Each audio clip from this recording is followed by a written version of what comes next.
and then I realized I have Corazon like in my Oh, bookshelf. Oh, that's good. oh, My former partner at the time gave it to me, but you and my former partner are actually friends or something. Café con chisme. And oh. ah, Okay, we're live, so we'll leave that cheese man for later. no, all good things, no No, negatives. yes, of course. Think. That's dope. Word. All right, what's up, everybody? Welcome, welcome, welcome to the Future of Poetry panel. Throw some hearts in the chat real quick. Throw some flames for our amazing audience, for yourselves, for our amazing guests. It's such an honor to be here. My name is Jax Neal, pronouns he, they, coming to you from the great state of Texas. And I'll be facilitating this conversation today about the future of poetry. So I'd like to begin with a quick little align ourselves in history, right? Remind ourselves where this conversation falls in the history of poetry. Traditionally, across time, the role of the poet, the prophet, and the oracle were all historically one and the same, right? As our origins as spoken word artists, we have roots in West African griots who both communicated the past and the future simultaneously to narrate where we come from and where we might go. Similarly, the Greek oracle used poetry as a device to illuminate where the future is and to determine how to make decisions. And so we gather here today as poets to use our language to forecast the future, right? To determine that architecture of the mind, which will decide where we go and where we come from and all the magical things that we can do. And we are so blessed to have these incredible prophets and poets in front of us, Sekou Andrews and Yesika Salgado, who will be guiding this conversation. If you don't know the goats that are in front of you right now, I just need to give you a little intro to who these folks are. Sekou Andrews is the CEO of Sekou World Incorporated and one of the most successful spoken word poets in the world. On any given day, this school teacher turned artist and entrepreneur who built a 7-figure company on poetry can be found keynoting at a Fortune 500 company, inspiring thousands at a concert, or performing for Barack Obama in Oprah's backyard. His accomplishments include 2 National Poetry Slam championships, 2 national poetry tours, 2 independent music awards. All right, 3 Helen Hayes Award, the most Just Plain Folks Music Awards in history, the 2020 ABA Entrepreneur of the Year Award, and the first Best Spoken Word Album Grammy nomination for a poet in 30 years. You know you gotta drop some flames for that. Sekou is the creator of Poetic Voice, a cutting-edge speaking experience that seamlessly fuses inspirational speaking with spoken word like Hamilton meets Ted. His keynotes are in high demand from global organizations. He has been featured on ABC, CBS, HBO, MTV, and BET. Every single 3-letter acronym y'all got, and Forbes, in case that wasn't enough. Forbes called him a polymath and the de facto poet laureate of corporate America. He also teaches his rock star secrets to public speakers through his Stage Might speaker training system. Sekou does more than inspire us with his story. He inspires us with our story. Throw some flames, throw some emojis in the chat for Sekou Andrews. We're so blessed to have you. Thank you. That is a bio. That is a bio. That's a bio. And joining us alongside is the illustrious Yesika Salgado. Yesika Salgado is a Los Angeles-based Salvadorian poet who writes about her family, her culture, her city, and her fat brown body. She has shared her work in venues and campuses throughout the country. Salgado is a 2-time National Poetry Slam finalist and the recipient of the 2020 International, not National, International Latino Book Award in Poetry. Her work has been featured in the Los Angeles Times, Teen Vogue, Univision, CNN, NPR, TEDx, and many digital platforms. She has an internationally recognized body positivity activist and the writer of the column Suelta por la Mezcla. Yesika is the author of the bestsellers Corazón, Tesoro, and Hermosa, published with Not a Cult Media. Y'all, put some emojis in the chat for our 2 incredible guests. Y'all, I'm so blessed and so honored and so excited to have y'all in the room. I put a cardigan on because I'm nervous. I want it to look like I know things. So it's my little presentational thing. Thank you all for being here. Like, just off the bat, how you doing? Good. Hold on. I'm just gonna mute myself. Meanwhile, my neighbor leaves. No, you're good. I'm doing great. You know what I'm saying? If you gotta do something on a Saturday afternoon, talking to young poets and the poetry community, with your fans in the room and your friends in the house is about as good as it can get. So I'm enjoying myself. We're so honored to have you. Thank you. Yeah, and I mean, like earlier before everybody else came in, Sekou and I were catching up. We're both part of the family that calls itself the Poetry Lounge, and so it's really great whenever any of us get to be on something together. Yeah. We get to kind of check in and just like be like, I see you. That's right. Yeah, and it's really cool. That's right. Well, thank you all for coming here, especially as a younger poet who's looked up to you both from a really long time. And Thank you. Just a How are you doing, Jax? I'm doing fantastic. I get to talk to these two rock stars. I have a cardigan, like I'm right. unstoppable. I mean, seriously, I'm feeling a little bit underdressed now. I didn't know about the cardigan. Mr. Rogers, real smooth. Yeah, good thing I threw on some rings because I was just like, no, I'm not gonna be outdone. Right. No, and like it's hard to do public things, right? Like I was hosting a bout last night, and I had the works on, fully wearing shorts, like fully wearing basketball shorts, like underneath all of it. Y'all showed up. And I think that this conversation is so important and so exciting because it is so intergenerational. Yesika, I know that Sekou is a mentor to you in many capacities, and I've looked up to both of y'all as someone who's younger, and we're passing this knowledge on down to folks who are anywhere from 13 to 19 years old. So there's just such a legacy in this room right now of knowledge, and I think that's the incredible power of language, is that it's a thread that ties us together. So thank you all so much for coming and sharing that work with the young people. Thanks for inviting us. Yeah, thank you for having us. So that being said about our audience, a lot of folks here are young poets who are sort of asking where they might be, where they might go. And you all have each demonstrated the malleable potential of language, right? To transform thinking into language into action, as Audre Lorde might say. And to bend the world sheet into these new configurations such that new futures, new venues, new avenues for how poetry might unveil itself become possible, not only to yourselves, but to everybody watching you and to everyone that's looking and saying, oh, this is what poetry can do. And so for our young people, I wanted to start us off with a fun question. What were you doing when you were 16 years old? Oh God! I saw the eyeballs. Yeah, look, Yesika, you go first because I gotta go further back in my archives. It's gonna take I got a spinning wheel that's loading right now, so you go first. So I turned 16 Y2K. So it was the year 2000 and the world was ending. And I was experiencing my first heartbreak. And it was like a relationship, you know, I wasn't allowed to date, so my parents didn't know I had a boyfriend because I'm Latina and you can't date until you're like 50 or something. Right. So I was going through my first heartbreak. It was a really I was dealing with a lot of body shaming. I've always been a fat girl, you know, and at the time I didn't know how to love the body I was in. But it was the year that I had always written poetry since I learned how to write, but it was the year that a teacher, because I was going through my first heartbreak and I was going to school and I was crying every day and going through the whole works, a teacher handed me a copy of Sandra Cisneros' Loose Women. Mm-hmm. And it was the first time that I completely saw myself in somebody else's work. And so I think it was the first time that I was able to I think it was when it started oh, I'm going to have a book one day. I think seeing Sandra Cisneros' work. So that's where I was at 16. Didn't know how it was going to happen, when it was going to happen or whatever. But I think that's the first time that I was able to articulate what my dream was with these poems that I was writing in my journal. That's so beautiful. Yeah. Sekou, just because I was crying every day. Just know I was crying.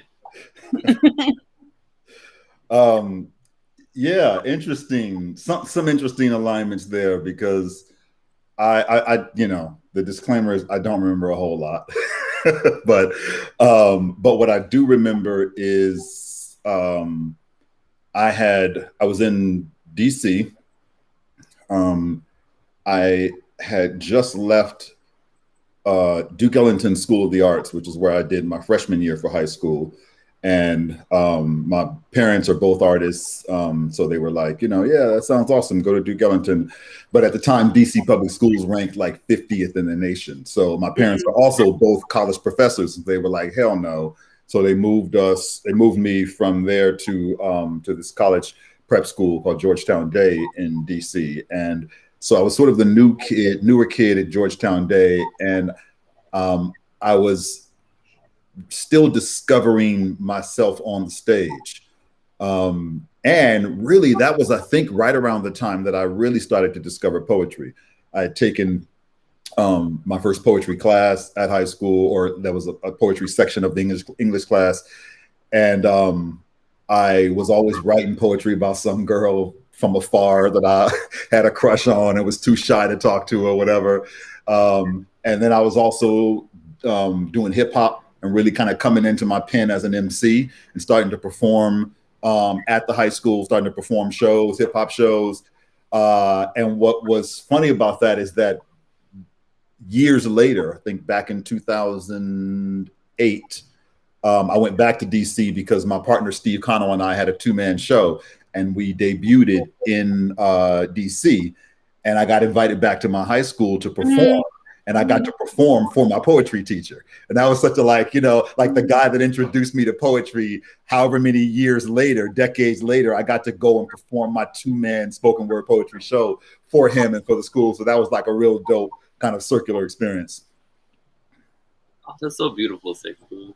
Yeah. Yeah, y'all are so amazing in your own rights. I think BNV is really rare in the sense that it offers folks an access point into poetry at a really, really young age that a lot of folks aren't necessarily afforded. Yesika, for some reason, I had kind of assumed that you were in the BNV crowd at one point. And you were talking earlier about your origins and how you kind of first started slamming. Would you mind recounting that for us? Yeah, definitely. I didn't know slam was a thing until I think I was like in my mid-20s. I'm 37 for those of you. I know it sounds very old, but it's not. Are you really 37? I'm 37. Yeah, I just have good genes. But also, seriously, yeah, I was also a late bloomer. Like I had really rough childhood stuff at home. I had a father who was an alcoholic who was very sick for many years, and right around the time when my dad was starting to pass away was when I stumbled into like spoken word. Like I knew poetry on paper. I used to share it on blogs and forums and AIM and like all of those things that happened before social media. And so I didn't know that that it existed in that community existed the way that it did. And then I found the venue, the Poetry Lounge here in LA, which is a legendary venue that it probably most of the folks that you admire have come through the Poetry Lounge or directly from the Poetry Lounge. Anyway, so I found it, and then I found the competition, and literally like I tried out for a team a bunch of times, didn't make it the adult team. And then when I finally made the team Sam made me have a stake in my poetry, and it made me say, I'm good. Because before that, it was just like, I'm reading my feelings and it's an open mic and thank you for your time and like running off stage and trying to shrink. And Sam makes you be like, no, you're going to listen to me because I'm not only worth listening to, but I'm worth this 30 or whatever, whatever. That's right. And if it wasn't for Slam, I would have not become the performer that I am today. And I would have not gained the confidence on stage that I did, because then I had to learn. I'm not a person with a loud voice. I don't yell. So I had to learn, like, I start coughing. It's weird. But I had to learn that, like, how I could use my tenderness and my vulnerability on stage. And Slam is what like, it pushed me in a way that I would have never been pushed. Because I'm like, how can I be powerful without being loud, like how maybe the men on my team are, And I don't know, I went off on some tangent, but that's kind of been my relationship with slam. And I was lucky that the last 2 times that I was on a team, because I retired from slam, but the last 2 times I was on a team, we made final stage, and we took 4th place one year, and then we took 2nd place the next year. We should have been first both, but whatever. But whatever. Whatever. Thank you so much for sharing that. Yeah, I work both as a poet and as a dancer, and I really do believe that the essential work of what we do is that we present the only possessions we have, our body and our language, before an audience, and that is so vulnerable and so powerful because it is the only thing that you have. Yesika, I would love to throw you another question, and Sekou, I would love to hear your thoughts on this. But in an interview with Walter Thompson Hernandez, you once said that if I don't write my memories, then they will be lost as well, in addition to the loss of geography, right? And so I wanted to ask, how do you balance the preservation of memory and that essential canonizing of your story and your roots as worthy of literature, while also protecting and preserving those memories and their living vessels from what is the potential violence of hypervisibility and a commercializing gaze once you make those memories available to a public eye? Wow, that is such a good question.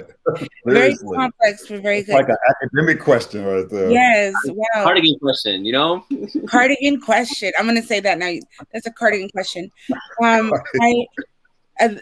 Shout out to Walter Thompson Hernandez. If y'all are watching, he's someone worth looking up. He's a journalist and a director, but he's also someone that just came from the hood and LA brown boy doing really dope stuff, was a New York Times journalist, and now is just killing the game everywhere.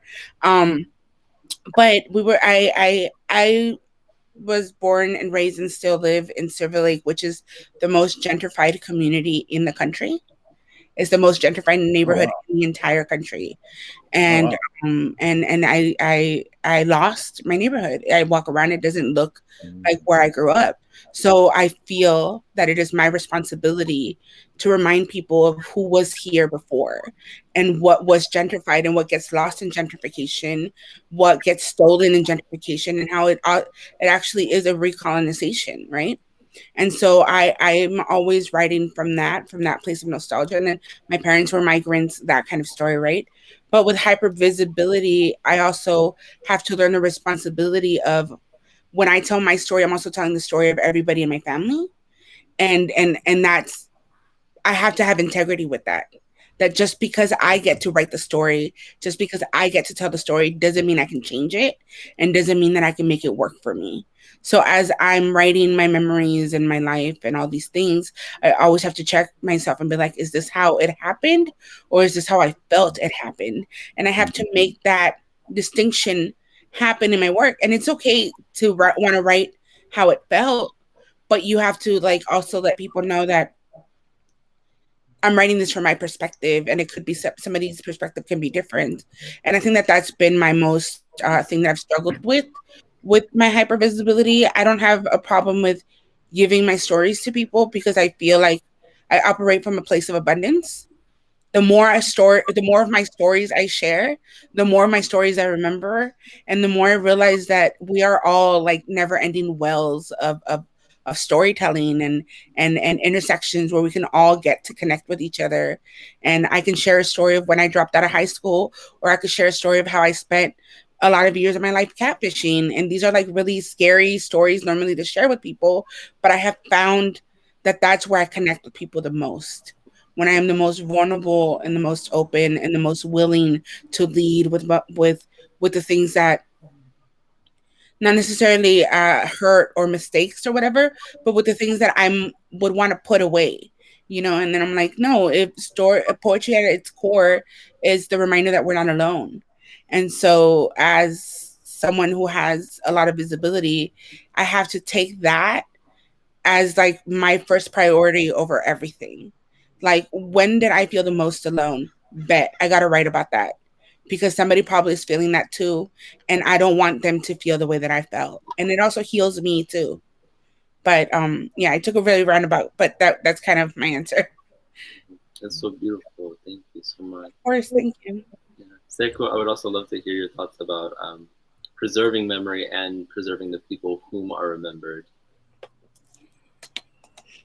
Yeah, I mean, you know, as you would imagine, I agree with a lot of what Yesika said. Like, I used to always say, it's different. One of the differences between spoken word poetry and other art forms, singing and hip hop and so forth, is that you never have to ask a poet what's going on with you. Mm-hmm. All you got to do is go to the open mic. You know what I mean? Because if we are in love, you're going to hear the in love poem. And if we are heartbroken, you're going to hear the heartbroken poem. If we've been abused, you're going to hear the abused poem. Like, there's a vulnerability and an honesty and an authenticity that's baked into this art form, which is one of the things that attracted me to it, coming from hip hop in particular, where hip hop is the exact opposite. It's inauthentic authenticity, and it's like fake it for the commercial value, et cetera, et cetera.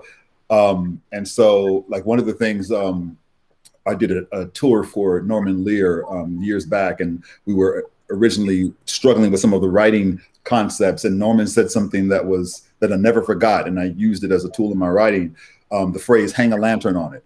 And so, like, if you're struggling with something, instead of trying to write your way around it or shove it into the darkness and figure out how to get on the other side of it, hang a lantern on it, like shine the light on it and let that be the source of what you write, because that'll ultimately be the truth and probably what helps your most visceral truth, that helps you to connect with someone most viscerally, like Yesika said. And so I've definitely taken that to heart and lived that both in my early spoken word days, but that was easier, to be honest. And I'm sure Yesika can attest that being vulnerable when we were at an open mic and preaching to the choir was a lot easier than when she's being vulnerable to tens of thousands of social media followers, right? Or for me, being vulnerable to tens of thousands of on stage, live event participants and attendees.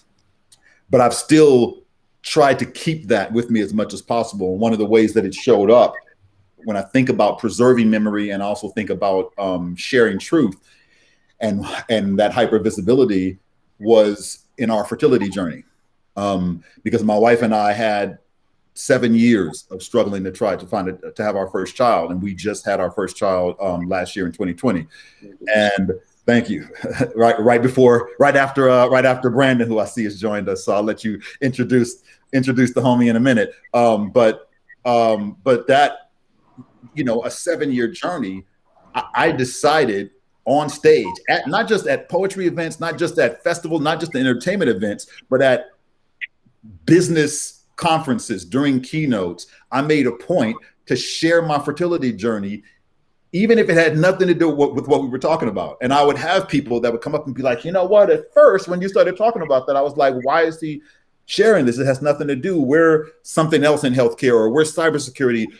But then you kept sharing and you kept talking about it. And then you sort of masterfully connected it back to what you were trying to teach us about humanizing our voice and humanizing our business and connecting more viscerally with our customers and our audiences and so forth. And suddenly I wasn't just thinking about you and your wife's journey with fertility, but I was thinking about my granddad's cancer. And I was thinking about my friend's abuse. And I was thinking about, and that's the power of poetry and the power of us sharing our truth through poetry. It's not that we're just sharing our truth, but we're sharing a truth that connects someone more deeply to their truth. And there's an incredible power in that. And I would have, and like when Yesika said it was healing for us, that catharsis was powerful, because I would have people, complete strangers, who along the way, like I never forget, there was just one moment that it was one of my favorites. I was at the National Speakers Association. And I either just keynoted or I was about to keynote there. And I saw this woman in the hallway, and she was this big-haired, blonde Texas lady, like just your classical, straight out of the film Dallas, you know what I mean? And she was just like walking around and looking. She was like, oh, okay, they got things looking really good. And she was like, oh, hey, sweetheart, what's your name? And we just got to talking in the lobby. And she was sharing stories about her daughter and so. And I was telling her my wife and I are trying to have a child. And, we had some troubles, and we just got to sharing, just being human. Mm-hmm. And some guys came over and started talking to her. And she was, hey, this is Sekou, this is Bob John, blah, blah, blah. We got to talking. And then from out of nowhere, she goes, okay, y'all get out of here. Y'all gotta get out of here. And they were like, ha, ha, ha, ha, ha. You know, they stayed talking for a minute. And then she said one more time, like 5 minutes later, she was like, seriously, y'all get out of here. I gotta do something with him. And I was like, what's about to happen, lady? I just met you. Like, you got to do something with me. Hold on, I'm married. I don't, you know. And then like, and then she literally pushed them away. And then she turned around to me. No, didn't ask me, did anything. She turned around to me and said, okay, sweetie, come on, let's pray about this baby. Grabbed my hand, and we stood there in the middle of the lobby, thousands of people walking by, eyes closed, and she just started to pray for me. And it wasn't like, she didn't ask my faith, you know what I mean? She didn't ask anything. It was just like, this, I need to do this for you and the future of your child. I need to give you this gift because you've moved me with your story. And those kinds of things happen so many times along the way. And I would get baby shower gifts from fans that I performed for 5 years ago that were just like, we have been rooting for you and praying for you and so and so. So there's just this beauty when you crack yourself open in that way. You connect to people in ways that you have no idea that you've connected with them. And if you can get past that fear, not only do you preserve the memory of what you're talking about within that story, but you, in a sense, amplify and enhance it because you connect it to these Venn diagrams that you're not even aware exist. Thank you so much, Sekou. That's really beautiful. It reminds me of Ocean Vuong once said that when you're remembering, you leave the present and you live inside the past instead. But I think that you remind us that in sharing the past, you illuminate where that future is going and how you might change your present in such a way. Yeah. Brandon, how you doing? Thank you so much for joining us. Brandon! Are you muted? Sorry if I have terrible internet. No, please don't apologize. We're all figuring it out here in the ether. Let me give you a proper introduction. For folks at home who don't know who this legend is, Brandon Leake is the first poet to ever win America. That's win, not on, win America's Got Talent. As the founder and CEO of Call to Move, or CTM, Brandon Leake is an artistic visionary whose roots lie in the South Side, Stockton, California. In 2012, Brandon started Call to Move CTM at Simpsons University with a small group of artists just trying to share their gifts and encourage others to do so, which has led its way into inspiring others through poetry all across the country. Brandon Leake released a debut album entitled In My Thoughts, which led him to traveling from Los Angeles to New York and everywhere in between for a year and a half, performing his pieces, leading spoken word workshops, and keynote speaking that in a way that inspired the next wave of future poets. All right, y'all. Show some emoji love for Brandon. Whoa, whoa, whoa, whoa, what?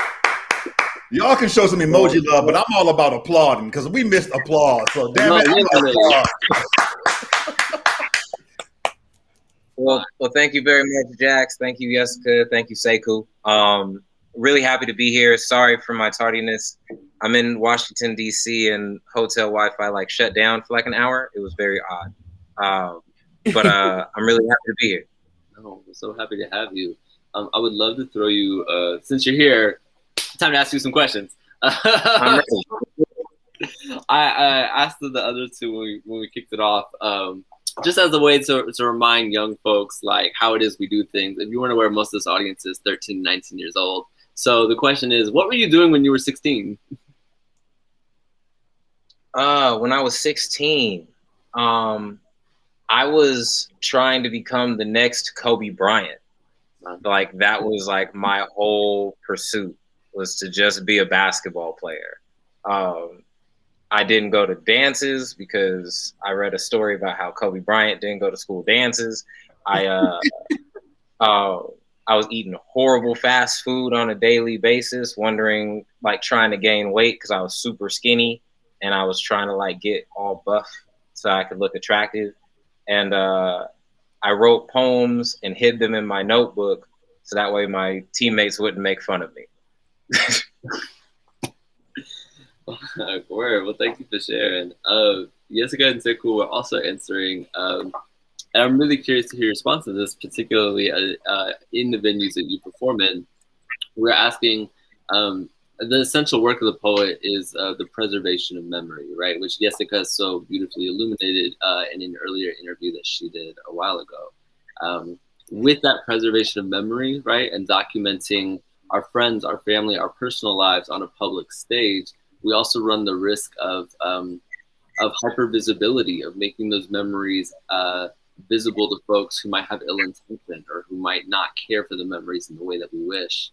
And so the question is, how have you balanced the two? I know that in your work on America's Got Talent, you shared incredibly personal stories, both of yourself and of people you know. And so is there a technique or a way in which you both do the necessary work of entering these people into the public memory, into the public canon, and protecting them? Yeah, I got a really good piece of advice from a mentor early on. They told me, when you create art, it's yours. When you share art, it's theirs. And I kind of held on to that because I don't get to control what the audience does with it.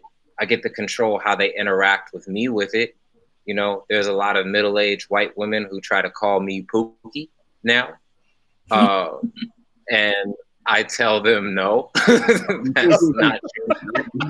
And I tell them no. But the fact is, like, they got the chance to attach an emotion to me into that poem that I don't get the chance to control. So control your controllables and let go of what you can't would be my greatest advice, because we'll rack our heads and our hearts over trying to control other people when we can't. That's super true. Well, thank you for the wisdom with the young folks. Well, I'm super excited to have all of y'all in the room now. Yeah, please emoji love. Real applause from us. I learned a lot about that from Yesika on her Instagram lives, the way that she be lighting people up on IG Live. I also wanted to shout out that Brandon is joining us while taking a break from working because he's at a conference. And so I just wanted to acknowledge I'm just so happy to get some of your time and to like kick it, like Sekou and I have been chopping it up. No, I absolutely love this. Like, sincerely, this is my last thing I'm doing because my child is being born in like 3 weeks. Congratulations! Oh, you have another one. Oh wow, I didn't realize you had another one coming. That's dope. That was so fast.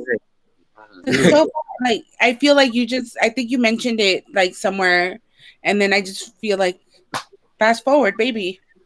Yep. You put that baby on high cooking so that seriously. Right. DJ Khaled, another one. Another one. Oh, that's beautiful. Yeah, congratulations. That's so stunning. It's so crazy having all three of y'all in one room. And I don't know if folks at home realize how blessed we are to have all this knowledge happening at the same time. I think a really incredible facet of each of your work and each of the things that you three do is you've each made such a commitment to coming back to those communities that raised you in a really imperative and essential way. And so I would really just love to hear both some of the work that you continue to do amongst your communities and thoughts about how these young people might continue to seek out resources and how to hear from the luminaries among them. Can you repeat the second part of the question? It broke up for me. Yeah, how might young people take advantage of the knowledge around them and continue to access folks that are giving so much of themselves in the way that you all are? I'll start with that. I think a way that it's tricky, right? Because once poetry becomes your career, it's your income. So you're like, how can I be accessible to my community, but also be able to like pay bills, right? Like, what's the balance with that? And I found for myself, it's my social media. Like, I give so much through my social media to folks, and I literally share all my poems online. Like, I don't keep anything for like any fire for the books or whatever. I'm like, no, there's still like, people will still access that. Also, those that can purchase that. But my thing for young folks is like, show up to whenever anyone that you admire, anyone that you look up to is offering themselves in any kind of way, whether it's a conference like this, whether it's online, they go live or whatever. That's not just someone pushing live on their button. That's someone offering you their time, offering you their knowledge, offering you their company. Like, I didn't have that growing up. I didn't get to go jump into a chat room where my favorite writers were, or my favorite poets. Like, I grew, like, when I came into spoken word, I would watch the poetry jam, right? And for me, they were all people on the screen that were like these mythical creatures.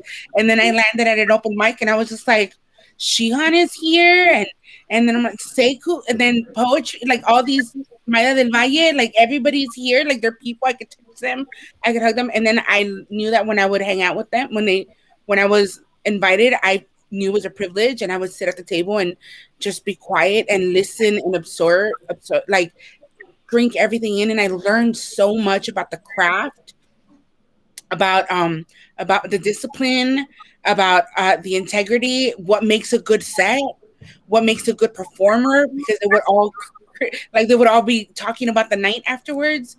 And so I just listened and heard, and if I had questions, I asked them. And so when people offer you their time and their knowledge, take it, soak it in, because if you go home and you have regrets for not asking a question or not showing up when someone offered you their time, you have no one to blame but yourself.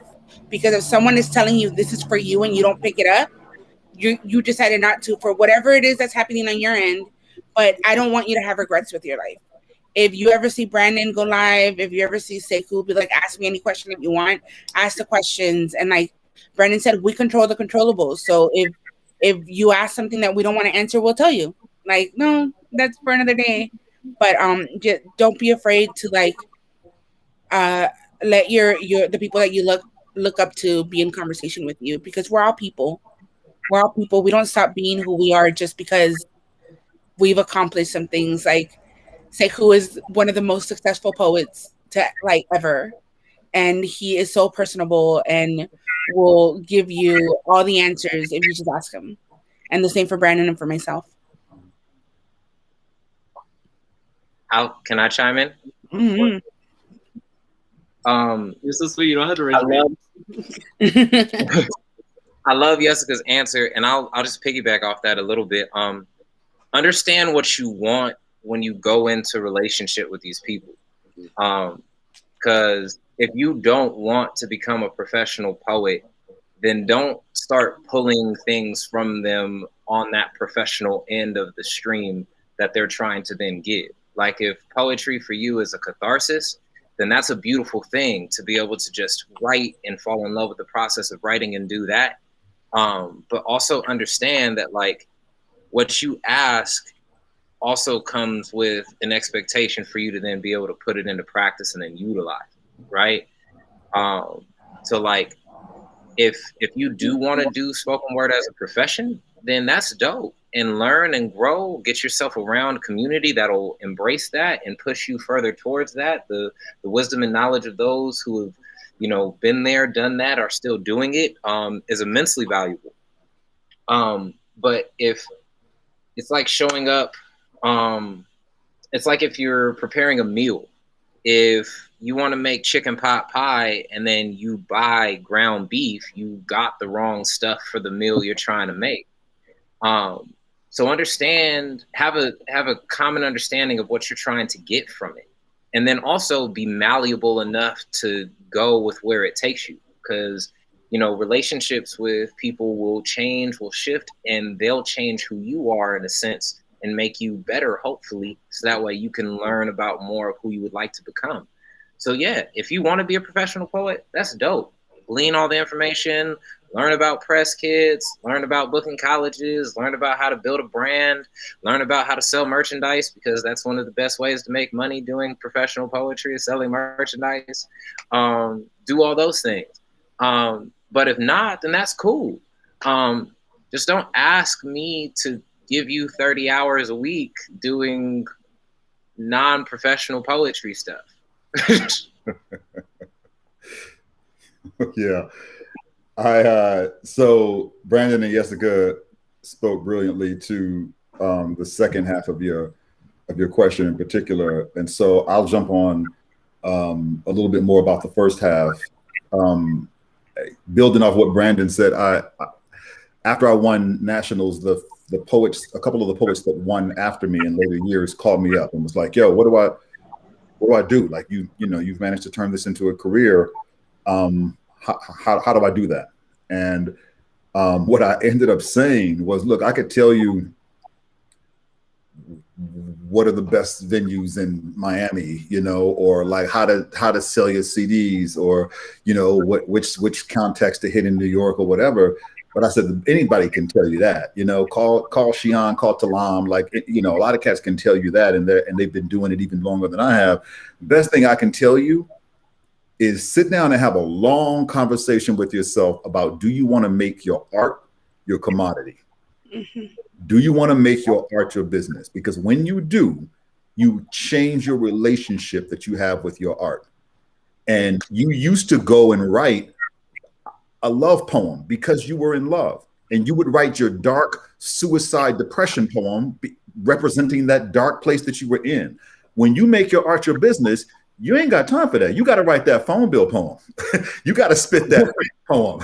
You know what I'm saying? Like, now all of a sudden your relationship has changed, and it is your job, and you have to treat it like a job. So it's no longer just about what I feel like doing. And that can be okay as long as you're okay with it. But first ask yourself if you're okay with it, because if you're not, that's like Brandon said, that's okay. Go have your job, do your poetry as a hobby, go to the open mics just like we all started initially.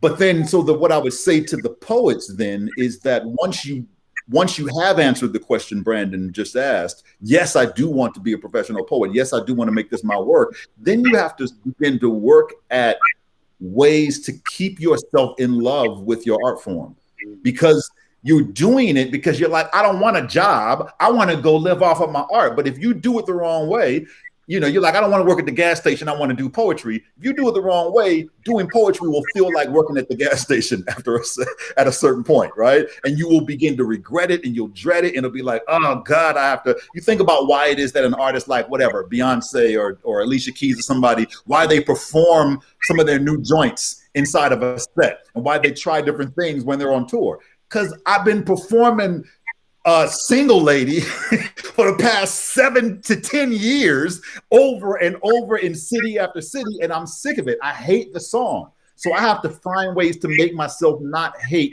the art that I fell in love with. And I think that's going back to your question with Jax about, like, that's where you have to find those ways to give back. That's where you sit back and say, I'm just doing this for free. That's where you show up to panels like this and you're giving back. That's where, like, I maintained a commitment. I used to be a 5th grade a teacher. So I maintained a commitment to education, right? So when somebody now hits me up for something in education, as long as my schedule allows, my time allows, like, there's no hardballing negotiation, like I'm there. I made a commitment to pushing my voice into healthcare because I loved the impact that it made directly on people's lives. And it's so fulfilling. So I have to find those ways that this art form can refuel me while I am fueling my audience. And the same thing happens inside of an audience. I do a lot of speaker training. And one of the things I tell my speakers is find your filling stations in your audience, right? Because you can't guarantee that this audience is going to be electric. You don't control that. You're going to do what you can to make this audience, to defibrillate them in a sense, if they're a dead audience. But at the same time, you need to make sure that, number one, you're having fun up there. Number two, you need to make sure that you're always anchored in your purpose. When people are like, oh, well, how do you control nervousness? And, you're going to be judged and so forth. And I'm like, somebody here came to hear you.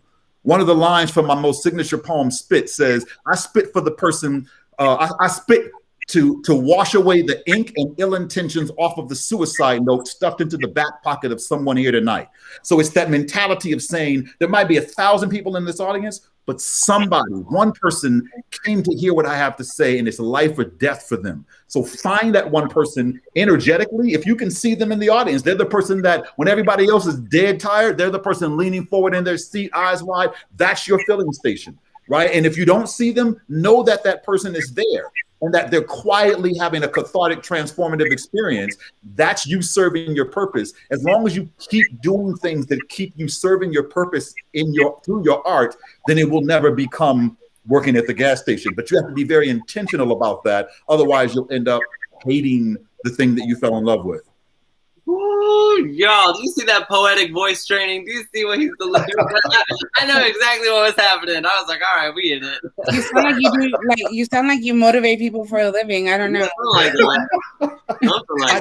I got motivated by you and Brandon, is what it is. No, like, I mean, I just wanted to add a quick little thing, and like what Sekou, everything that, I mean, my head was gonna fall off. I was nodding so much, but also like I think a thing that all three of us do, and shout out to Kat also, who is why we're here, because Kat invited us and asked us for the favor, and Kat is someone that I always say yes to, no matter what she's doing. If she wants me somewhere, I don't even ask how much I'm getting paid. I just say, yeah, I'll be there.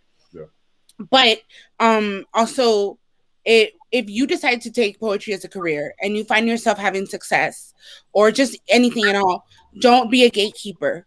Don't be a gatekeeper, because you got the knowledge that you have through someone that gave you the knowledge for free. And that's a big thing for me. Like, I'm the kind of person that I will talk about how much I get paid. I will talk about how to craft an email asking for your honorarium. I will talk about how to get your books in bookstores and how to get your books on curriculums, because guess what? No, like if my mentors didn't tell me, I wouldn't know. I don't have an MFA. I didn't go to school. I didn't learn things the traditional way. I learned them because a homie shared what they learned with me so that I could move further than they did. And then it's my job to make sure that I share what I know with the people around me so that they can go forward with me. And that's how we push poetry forward. That's how, name of the panel, but the future of poetry. But that's kind of like, that's where it is. It's just like, we don't gatekeep for each other. We're generous with our knowledge. We understand we were just you X amount of years ago. And we all have taken very unconventional ways to get to where we're at. And we know that nobody's path is going to look the same. And so I think that that's the best way to pay it forward and to just keep pushing people forward, to be like, your way is very different than mine and it could be right, but let me teach you what I learned so that you could figure out how that is beneficial to you. And yeah, Sekou, I think we can all leave now. That, like, right. We can go get donuts. Church is over. I just got inspired by the cardigan. That's all. Yeah, that cardigan. It's doing. Can y'all drop some hearts in the chat real quick, everybody in our audience, for this incredible panel. Y'all have been so inspiring, and the teacher in me is coming out. I'm like, look, if you're a young person in the audience, like, you better be taking notes. Like, don't let this just go in one ear out the other. Like, write this down, because y'all are given the opportunity to hear from these incredible poets, and don't miss that. Don't let it pass by you, because this is a really rare opportunity to get this knowledge. So all the young folks out there, I really hope you're taking notes. Like, put this together. Yeah. What's up? May I give one last comment? Of course. I also want all you young poets to know, we're working for you. Like, we are trying, like, we are not doing all the work that we do now just for the sake of self-service, of just earning a paycheck for ourselves. Like, of course, that's a part of it. Like, we got bills to pay, we got, mouths to feed and whatnot. But, like, there's a lot of the work and effort that we're putting in now to create space for you not to have to go through the struggles that we've gone through and previous generations have gone through in spoken word, so that way you all can succeed in ways that we've only ever dreamed spoken word could succeed. Like, my time on America's Got Talent only happened due to Sekou doing what he's done, Yesika's doing what she's done, Jessica Care Moore going out there and winning at the Apollo, Black Ice getting signed to a record label, to these phenomenal poets from around the world doing the legacy building that they've done. And understand that we're doing the same. Like, we're open to not only talking with you all, but doing the work behind it to ensure that the buck doesn't stop here, that the success of spoken word that we're only the ground floor, and that you all get the chance to see the penthouse that we only dreamed of it becoming. Thanks so much. And shout out to Kat, who just joined in the audience. Oh, shout out to Kat. We just finished giving you love, Kat. We did.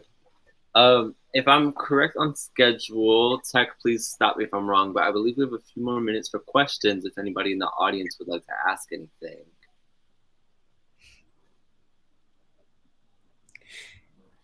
Dun, dun. I always say, if you have a question you want to ask and you don't ask it, and then later you're in bed and you're like, oh, why didn't I ask that? You have no one to blame but yourself. This is your space. This is your time. So if you want to feel regrets, that's on you. Why somebody a threat should ask the question or else? Right. So Leora and Dina said they have a question, but I'm assuming they're typing it. Let's see. Faith asks, how do you know if you want this as your career? I think you have to soul search within yourself to find that one out. Well, and also think, go try it. You know what I mean? Like, people always ask me, like, how do you get started? I always get started. Like, go to the open mic. Do it. Every single one of us will tell you the stories about us bombing, about us, doing something that right now we would call whack. Like let go of the ego, get up on stage and test it. You'll discover whether or not you like your truth being out on the stage or not. It's not for everybody. Same thing with slam. People are like, oh, I don't like slam. Like, try it. You'll discover, like Yesika and I, both can attest to how slam made us better performers. It made us better presenters. It made us able to have the career that we have now. It was one of the best training grounds for the things that we do now. But it's not for everyone, and it's okay. So just get on stage. Crack open your heart, let your words out, do what Yesika just said and run home and cry and then get consoled by whoever your Shihan is or your Javon is, or you know what I mean? Then decide if you want to try again and then go, it's not for me.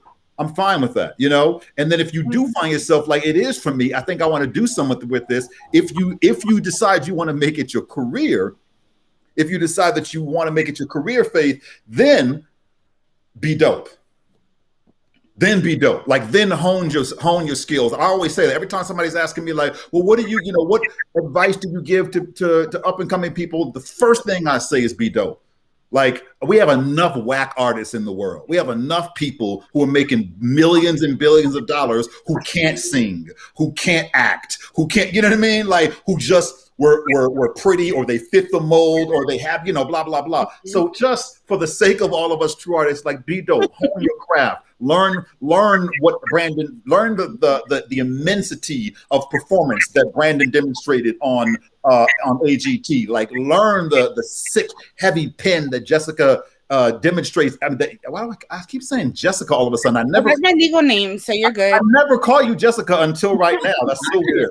That Yesika demonstrates every time that her pen touches the page. Like, then go and study and learn and hone your craft if you decide that you want to be to make this your career, because we need more dope artists. And honestly, Brandon, Yesika, and I are looking for you to inspire us and send us back to the lab like, yo, that was fire. I got to be doper because of that. Yeah, and I also want y'all to know that it's beautiful to have your passion be your career and to have like your dreams come true, but it's not easy. It's hard work. Yeah. Not that I'm telling you that you have to like that struggling is the way, but I'm saying you have to have good work ethic. You have to show up to your craft every day. And that's what we all talked about earlier. Like Brandon said, don't ask me questions if you don't want to make a career. Like, don't ask me career questions if you don't want to make a career out of this. And then, and Sekou said, like, be dope. Like, you don't, like, I have 3 published books. Do you think that I'm going to be like, now that I'm just like, I'm good? No, because the 4th book is even more stressful. Because I'm like, I already said a bunch of stuff and I don't want to keep saying that stuff. Yeah. So I have to say new stuff. So that means I got to read new things. I got to experience new things. I got to live new things. I got to up my pen game. I got to take writing workshops because I don't want to get too comfortable in the success that I've accomplished this far, because I want to keep growing as an artist. I don't want to be writing about like the same, that something that happened to me 20 years ago now. You know what I mean? You know what I mean? You can still write about those things, but I want to, every time I work on a new project, every time I do something, I still want to be excited in my art, and I want those who invest in my art, my readers, to also keep learning new parts, new of themselves. Like your goal as a career writer is, how is your audience going to grow with you?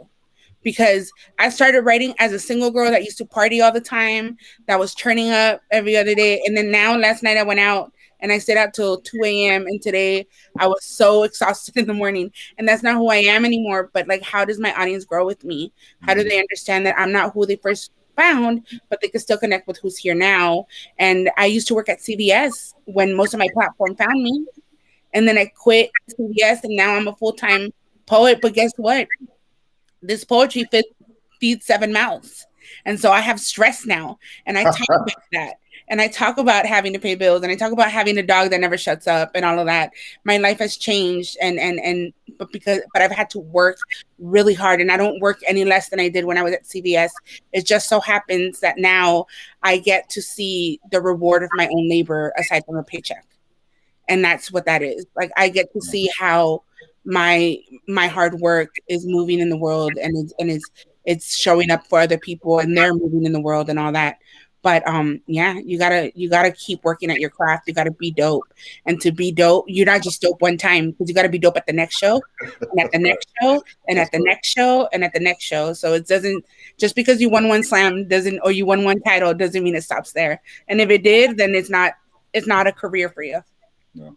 I'll just add one sentence: excellence breeds expectation. Word. There you go. Put that on a t-shirt. Word. Right, and then sell it because merch. Yeah. If I may add to that, I agree so much with what you said, Yesika. And additionally, I think sometimes that we confuse hard work with hard labor in the sense that we are conditioned perhaps to push ourselves and to grind really, really hard in a capitalist economy in a way that benefits somebody else. But it is powerful and pleasurable to work hard for yourself on behalf of what is worth pushing yourself and what is worth working hard for you. I think that's the critical difference of working hard as an artist in a way that's exhausting, but is also deeply satisfying. Yeah, and sometimes working hard is just showing up to other people's shows. Literally. Like reading other people's books, like doing other things, like consuming other people's art, so that you're not creating in this void. Like it's not you just talking back to yourself consistently, you know? And some of you gotta live. After I wrote my last book, I was just like, I was gonna jump into my next book, and one of my best friends told me, like, no, Yesika, you need to live so you can write. Because I don't want to read another poem about your ex-boyfriend. Like, I want to hear about a new boyfriend or something, you know, like, exactly. Or dump somebody else. Yeah, we'll get heartbroken by somebody new. But no, you got to live to write, and sometimes that's the labor. Like, you have to, you know, check in on what your peers are doing, and so you know what the current voice is. Like, I be keeping up. Like, I watch Brandon's like amazing, and like I like watching all the cool stuff that he does, and then being like, all right, he's doing that. Cool. What makes sense for me to do? Like, how can I also push us forward? So that, and I think that that's the best thing we could do, is be in communication with each other. Because a lot of poets think that they're too dope to talk to anybody else. And then next thing you know, your voice got old and dated. Yeah. And you said yourself, poetry is a reminder that we're not alone. Mm-hmm. It's like the curse of the sophomore album, you know, for recording artists, right? They go out, they live for 25 years, and 25 years worth of living goes into that first album, and it's amazing, and they win all the awards, and they go platinum and so forth. And then the second album sucks because they wrote that second album on a tour bus in 8 months while they were trying to, you know, meet a deadline. And so there wasn't the life. They didn't have enough living and processing and experiencing and so forth that went into that same album. That's sort of the classic curse of the sophomore album. And I think that's what Yesika's speaking to. Mm-hmm. It looked like Liora asked, I noticed that so many people have stereotypes about who and what a poet is. How would you combat that? Just show up. I'm gonna speak to that real quick because I was actually just having a conversation with Brandon about this the other day, and just like the perception problem, right? A big, one of the things we were talking about is the big part of the legacy that I want to live, and a big part of my mission and purpose in life is to help create a more commercially viable industry for spoken word poetry, because that's one of the biggest challenges that we have with our perceived value is that there's just no industry standards around us, and a lot of it is because of perception. So if I just use the business world as an example, right? I started pushing poetry into the business world over 15 years ago, saying, hey, this is a way, as I'm trying to create monetization models for spoken word artists, this is one of them, a potential source of a poet being able to make a living off their art. But it's probably one of the biggest perception challenged industries, because it's a bunch of business executives whose only relationship to poetry is the thing that I went to see with my ninth grade kid at their high school talent show that was horrible, or that thing that I went to go see at an open mic one day locally or something for $5, and so I sat in the back checking Facebook, and so there's this constant perception problem of spoken word is this art form that I hated in high school, or it's a poet it's a slam poet yelling at me for 3 minutes, or it's a revolutionary poet screaming about their politics, or it's some Shakespeare type thing, and I don't understand, somebody doing a soliloquy to a daffodil, and I have no idea what the hell they're talking about, or like whatever it is, like there's all of this that we're coming into, that we're facing the moment that we step on stage. And so I think that when you think about combating those stereotypes, a big part of it is, number one, just going back to speak your truth. But the other thing is like, and I do give the disclaimer that this has been easier for Yesika and I, because our home poetry venue is one of the sickest in the nation. Thank you very much.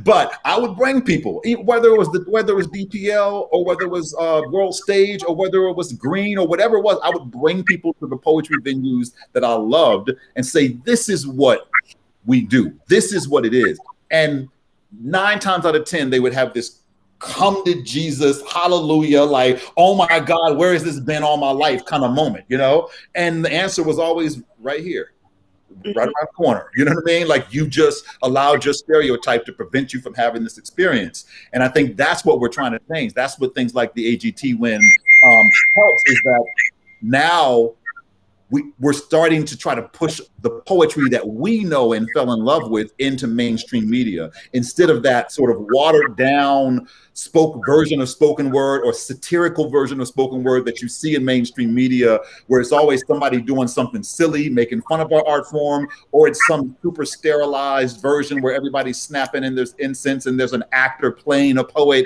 and it's really sterile. We're starting to bring that fire that you get at a New Eurekan, that fire that you get at a B-side entertainment event or a DPL, and bringing that to mainstream media so that they can have the experience that made us fall in love with it as well. And it's that much more authentic. So I would just say, keep bringing people and sharing with people the versions of the art form that are the dopest, most authentic, most fire versions of it, so that you're exposing them to the right version of it. And that will then help to create that momentum that we need to break that stereotype. And also, like, don't forget that you're always an ambassador for poetry. Mm-hmm. So wherever you show up, especially like, I know Brandon and Sekou, y'all are in more corporate events, right? Like, you're doing more kind of that kind of stuff. I choose kind of not to do things like that sometimes. It depends if it's like what the event is and what they're bringing me in for. But for me, it doesn't align sometimes with what I want to do, because I at this moment in my career, or I mean, I don't know, but there was a while where I was just like, I only am interested in performing for people that look like me, right? And so so that's where I was showing up, but I got very comfortable there. I got very comfortable because it was people that already knew me, knew my story, and they came because I was performing. But then I've started during the pandemic. I started doing kind of corporate things. I started doing branded things like with brands and stuff like that. And then I could feel them treating me like what they assumed the stereotype of the poet was. And then so when they're talking to me, I go, uh-huh. And then guess what? When it's my turn to do what I do, I they didn't even like, I drop the mic, like I do me, and what's gotten me my success, and then their minds are blown because they didn't know that somebody could talk to them, do a poem, and still feel like someone's having a conversation with them, that someone could connect with them in a spiritual way that they didn't have. They just wanted to like fulfill the quota of having a poet or having a woman or having a person of color or having a fat person or whatever it is that I check off. And then I show up and I'm like, well, I'm so much more than what you expected. And you didn't even know this is like what you were bringing into your world. But that goes back to what the question that we answered before that is, you have to keep working at your craft because you are an ambassador of poetry. Because guess what? I had an event with Levi's. I came out. If I would have bombed, they would probably never want to book another poet. They would probably never want to book another poet because they were like, that was dead space. I'm not going to have another poet come through. So when I walked into that room, I represented not only myself and LA, I represented every other poet out there that's trying to get booked to do a conference just like that one. And because of Brandon and because Sekou, because they go and they kill their whatever it is that they got booked to do, their talks or their sets or whatever, then there's an opportunity for me to get booked next time because they're like, oh, the poet that we had made everybody cry or made everybody have a standing ovation or whatever. We need another poet next time. And I think that that's how we also change their perspective by considering ourselves ambassadors of poetry everywhere we go. Absolutely. Yes. I'm sorry. I know I showed up late. I have to apologize. Part. He has to go be an ambassador of poetry. All right, go be an ambassador. All right, go ambassador. But no, I wanted to answer the last two questions that came in because Sekou and Yesika wonderfully answered the other two. So I'll just chime in real quick with the other ones that were there. How do you keep poetry as a hobby but still improve? You work at it. You study it. You put effort into learning how to become a better writer, a better stage performer. You don't have to be a professional poet to be excellent at it. You just have to be willing to put the time in. You have to be willing to fail and then learn from the failure. People hate failing when, in all honesty, all pathways to success are paved with failure. Learn how to fail forward, in the words of Will Smith. And then how do you separate your art from your therapy, and should you? Most certainly you should. Art cannot be the only form of healing you endure.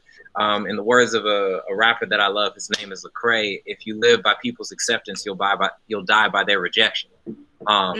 If you're only living for the applause of the crowd to be the therapy that you need on a weekly basis at your open mic, when that applause doesn't come, when it all fades away, then so will you. You have to be more than that because you've always been more than that. So yes, like, take care of yourself because the artist makes good art. The art doesn't make a good artist. And so yeah, that would be my commentary on those. And thank you for the opportunity. I'm sorry I gotta go. Please don't apologize. Thank you so much for your wisdom, Brandon. Love you, Brandon. Congratulations on TV. Congratulations. Thank you. Yeah, man. But yeah, I want to chime in a little bit for the therapy question. So I'm going to be completely transparent for a second. When I came to writing, even as a child, I've been writing since I was like 7. And then I've been a writer my whole life. But poetry was my journaling. Like, it was how I talked about growing up with an alcoholic father, with immigrant parents, with a fat body, with bullying in school, I got diagnosed with bipolar depression in high school. Like, all of the muckiness of life I put it into my poetry, right? And that was mine, and it was personal and it was private. And then I started going to the poetry lounge and open mics and performing, and I was reading those really raw, open poems, and it was cathartic in a way, right? Because you're in front of a room of people, and then afterwards they come up to you and they tell you they feel what you're feeling or whatever. So I would tell you to allow that for yourself sometimes, but that can't be your identity as a writer, especially when you start doing it more frequently and you start doing poetry sets, because then you're not a person at an open mic. Now you're a person entertaining a group of people, and you're a person taking people on a trip. And it is your responsibility to hold the audience. The audience can't hold you when you're putting together a set or a show or something like that. There's been times that I've been doing a set and I will put a brand new poem that's really vulnerable in the set, and I'm halfway through the poem and I know that I am not okay. I know that I wasn't ready to share that out loud. And I have to like recalibrate in my head, like, how am I going to come back from this? Because I still have half an hour on stage, or I still have something else, you know, like, or whatever. And I can't expect the audience to be my therapist in this moment. That's not the responsibility. That's not why they came here. So I've learned that, like, if I have a poem that's really, really vulnerable, then I'll keep that for the open mic when I'm just going to go up and do one poem and get off stage. You know, and I'll do that if I feel like I need to share that with people. And when I'm doing something where I'm holding space for the audience, because in an open mic, the audience is holding space for you. That's kind of like the nonverbal agreement we have, right? But when you're doing a set, when you're a featured poet somewhere, when you're at a slam, where you're something like, you're there to hold space for the audience, and you can't be like, and then like all of a sudden like what happens, you put yourself through something traumatic, because then guess what, the next time you get on stage, you're going to be tense, you're going to be anxious, because you're going to feel all of that in you, and you have to kind of be mindful of that. And that's something you only learn when you're on stage. And so my thing is, because so many of you are younger folks, is listen to your body while you're performing. If something shocks your body while you're on stage, ask yourself off stage, why is that? Is this something that I'm not ready to share publicly with people? Am I reliving my trauma on stage? And that's not healthy. And find yourself some kind of support outside from poetry, so that when you do come and you do tell your stories, it's not as raw and vulnerable as, you know, like sometimes we say things that we've never said out loud on stage. and that's really scary. And if you're doing that multiple times a week, that's not healthy, you know. And like, you have to find a way. Like, I have a poem about sexual assault, and all the times my mother survived it, and all the times I survived it, and the other woman in my life. It's like, it's a list, right? It's a list poem, and that poem is something that I have to be very mindful of when I choose to share it.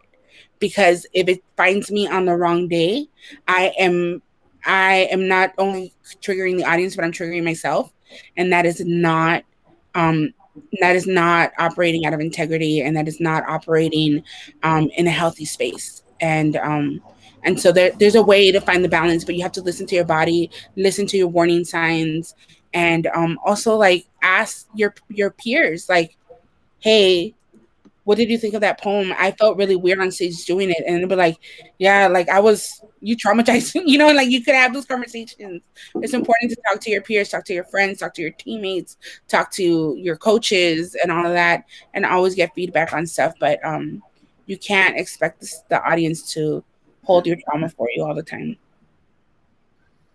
Yeah, Yesika and Brandon really touched on it well. So the only thing I'll add is, what I tell people is basically, like, know if you have an exit.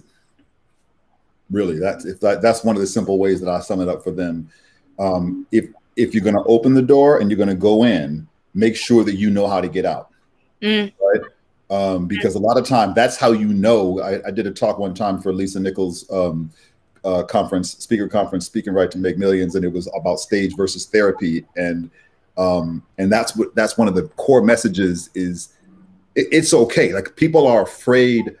And again, I'm going to separate the open mic venue from other venues, like Yesika just said, because they're holding space for you. It's a different environment. But when you are going to another venue, if it's a business environment, if it's a feature show, if it's an audience that's not necessarily a friendly audience or whatever, you feel like, oh, am I going to be judged? Is it going to be weird if I start to cry? Like, is it appropriate? Is it professional? If I break down a little bit, if I start to cry, have I committed a sort of cardinal sin? And I always say no. The answer is no. The sin is you did not know how to get out of that moment, right? So if I'm going in and I'm telling, just to go back to one of the stories I was sharing earlier, if I'm telling, say, a fertility story, very painful stories, 7 years, lots of loss, I have to know that I'm distant enough from those experiences to be able to control my exit. When we had our second miscarriage, which was our big one, after I had sort of announced it to the world, announced the pregnancy to the world, it was very, very painful because I was, this is the problem with social media. I'm sure that Yesika can attest. Not everybody gets every message. So we had, thousands of people that got the baby announcement, but a lot of them didn't get the miscarriage announcement. So I was getting congrats about my baby after I'd already had the miscarriage, which was extremely painful. And then I had gigs right after that. Well, that was not the time that I went up and told my fertility story, right? I talk about all the times that I've told that on stage, but it wasn't right after the miscarriage because I was still too close to it. And I didn't trust my ability to be able to exit if I went into that room. But now I get on stage and I'll be talking to a business audience. And if I start having this moment and I'm really reliving it, I may start weeping. I may have to pause. I may have to take a breath. I may be visibly in the moment to that audience, but it's okay because I know that I can collect myself and I can come out of it. And here's the thing. The only thing, people are so worried about perfection when they present, when they perform, but it's not about perfection. The most powerful thing that you can have as a performer, as a presenter, is transformation, right? It's not perfection. And one of the things that can create the experience of transformation is recovery. People love to watch recovery. So if they watch a perfect performance, that's amazing. If they watch Beyonce go and do a perfect dance routine, that's amazing. But if they watch Beyonce stumble on stage as she's going down the stairs, turn it into a little spin, roll out of it, and slide right back into the move, everybody will be talking about that. They'll be like, oh my God, that was the most incredible thing ever, because they got to watch someone be human and still be masterful and still be amazing. And so it's the same thing when you're going into a vulnerable moment. They get a chance to watch you go into your humanity, but you don't get stuck there and you don't leave them stuck there. And they see you recover it. They see you come out of it. And that gives them the hope and the inspiration that when they're inside of their moments, that there is hope for recovery, that there is an exit plan for them as well. And that's what creates the transformative experience. So just know that you have an exit plan, if you will. And then the other thing that I'll say in answer to one of the things that Yesika said earlier, just going back to the previous question, because it just made me think about what we were talking about with slam, is when she said, I was originally going and speaking to people who look like me, and that was going to be my only audience. And then I decided, well, I'm going to go and speak to some of these other business audiences. And I love hearing that journey, because to me, that's the difference between the open mic and slam. So when we talk about how slam was such an amazing training ground, the open mic was the equivalent of Yesika speaking to people who look like her, who have the same mindset as her. It's preaching to the choir, right? It's a safe space. And that's an amazing space to build your skills. We all came from it. So trust me, there's nothing wrong with it. But when you go to slam, now you're saying, I'm not going to put my art in front of people who, good or bad, they're going to snap. Good or bad, they're going to go and give me hugs. And, oh, that was so good. And you're so beautiful. And, oh, girl, don't you worry about your body. And, they're just going to love on you. No. Now you got to go perform for some dude at a bar who came to watch the Lakers game, but was force-fed a judge card and hates poetry and can't wait to give you ones. You know what I mean? Or the boyfriend that was dragged to the show and all of a sudden he's judged because he doesn't know anybody. Exactly. And that's the audience that Yesika is now dealing with when she goes to a Levi's. That's the audience that I'm dealing with. And so that's why I love the slam, because I love the conversion factor. It's not for everyone, but I love going to an audience that I could tell thought that they hated me, and me stepping on stage like, watch, all right, I'm coming for you. All right, you think I suck? Watch this, right? And I loved watching them just turn, convert, light bulb, eyes, wide mouths, like, oh, snap. I can't believe this is happening, because it's sort of like this, oh, I told you so. I told you our art form was dope. I told you spoken word was going to kill it, So I love that factor. And that to me is why slam was such a great training ground was that it brought us out from those safe audiences. It put us into audiences that were more antagonistic, and it made us still say, I'm going to make you all fall in love with our art form, or you all have this transformative experience as well, not just the audiences that already came in knowing that they love it. And I think that's one of the things that's going to help to push spoken word, the real spoken word that we fall in love with, into mainstream media and give more and more millions of people that sort of, oh my God moment. Yes. And I just want to add one thing. I know we're going to start wrapping up soon, but I think the one thing that I can give, and I wouldn't want to walk away without giving that, is for those of you that are slamming, right? I mean, like Brave New Voices is a festival around competition. If you feel that you are different than what you see in slam, don't let that deter you. Let that motivate you, because you are the voice that's being missed in slam. When I tried out, the first time I made a team was in 2014. And Rachel McKibbins was in the audience of my semifinals. I took first place at semifinals. It was the first time I ever won a slam. And my first poem was about me overcoming an eating disorder. My second poem was about the years that I spent catfishing online.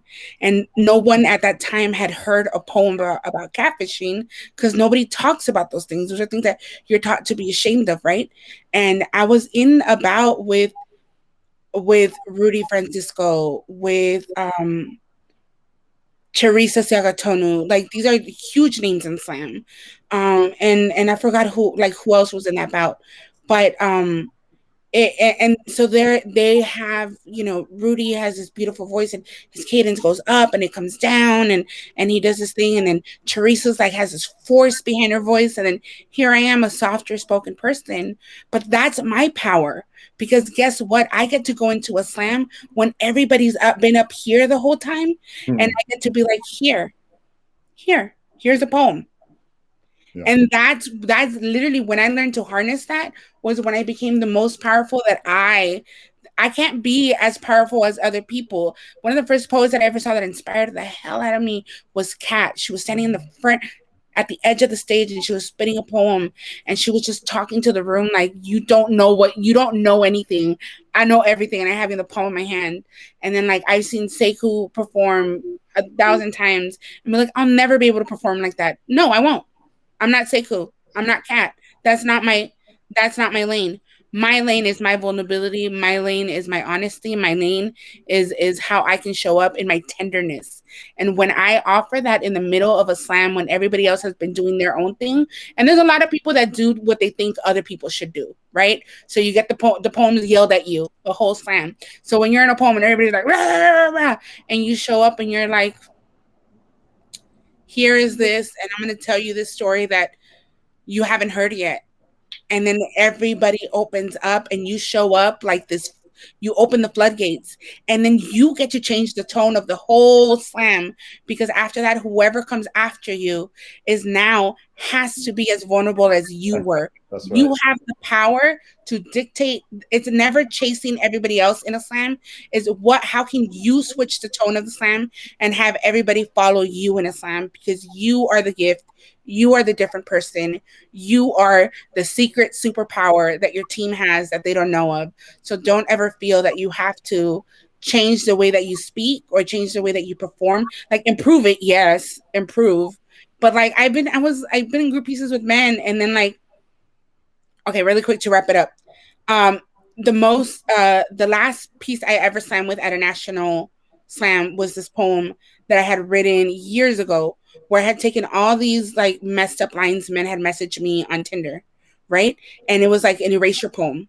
And I composed a poem out of all of the lines that men messaged me. And so then I thought it would, and I was on a team at the time with 4 people that identified as men. And we gave them those lines. And then I wrote this other poem about like me wanting to go on dating apps and finding love, right? So while I'm performing my poem, vulnerable, tender, there's these men saying these other lines behind me, right? But then like as the poem goes, I'm standing in my power. I don't yell, but my voice becomes more intense and more powerful.